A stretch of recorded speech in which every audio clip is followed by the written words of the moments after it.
سەرۆک دانەڵد ترامپ ڕۆژی شەمە سەردانیشاندی ئەمریکای بۆ پاکستان هەڵوەشاندەوە. سەرۆک لە لێدوانێکیدا بۆ کەناڵی فاکس نیوز ڕایگەیان سەردانیشاندەکەی ئەمریکا بە سەرۆکایەتی ستیڤ وۆتکاف و جێرد کوشنەری هەڵوەشاندۆتەوە کە بڕیار بۆ ڕۆژی شەمە و بە مەبەستی وەرگرتنی پەیامەکانی ئێران بۆ پاکستان بەڕێ بکەون. پێشتریش ئاژانسی ڕۆیتەرز لە ئەزاری سەرچاوێکی پاکستانیەوە ڕایگەیاند کە عەباس عێراقچی وەزیری دەرەوەی ئێران تێبینی ڕژێمی ئێرانی سەبارەت بە داواکاریەکانی ئەمریکا پێشکەش کردووە.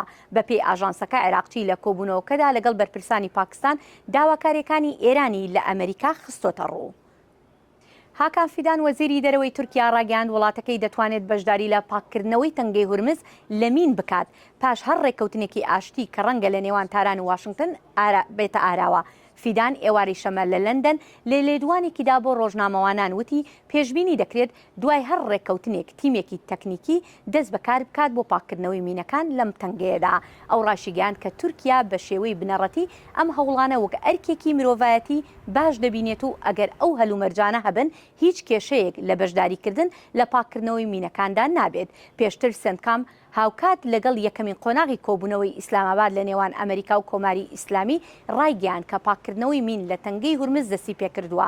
براد کوپەر فەرماندەی سندکام گوتی ئێمە ئەمڕۆ دەستمان کرد بە دروستکردنی ڕێگایەکی نوێ و بە زووترین کات ئەم ڕێگا پارێزراوە لەگەڵ کەشتیە بازرگانەکان هاوبەش دەکەین بۆ هەوڵدان بە ئازادی بازرگانی.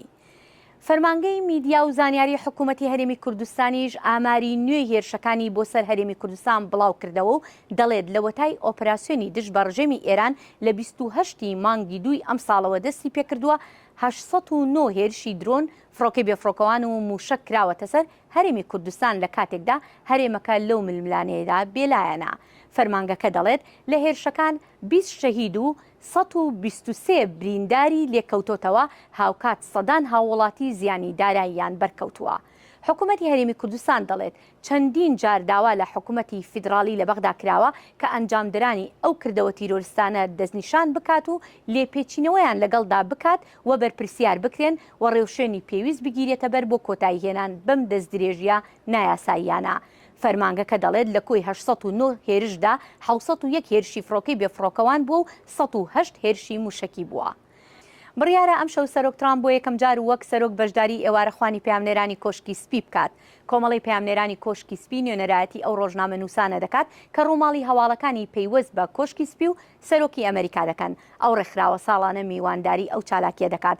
سەرۆک ترامپ لە یەکەم خولی سەرۆکایەتەکەیدا بایکۆتی چالاکیەکەی کرد، بەڵام ئەم ساڵ لە سەرەتای مانگی سێ لە پۆستێکی تۆڕی تروت سۆشیەلی خۆیدا گوتبووی بە جوانی داوای بەشداریکردنیان لی کردووە و ئەویش داواکاریەکەیانی قبول کردووە.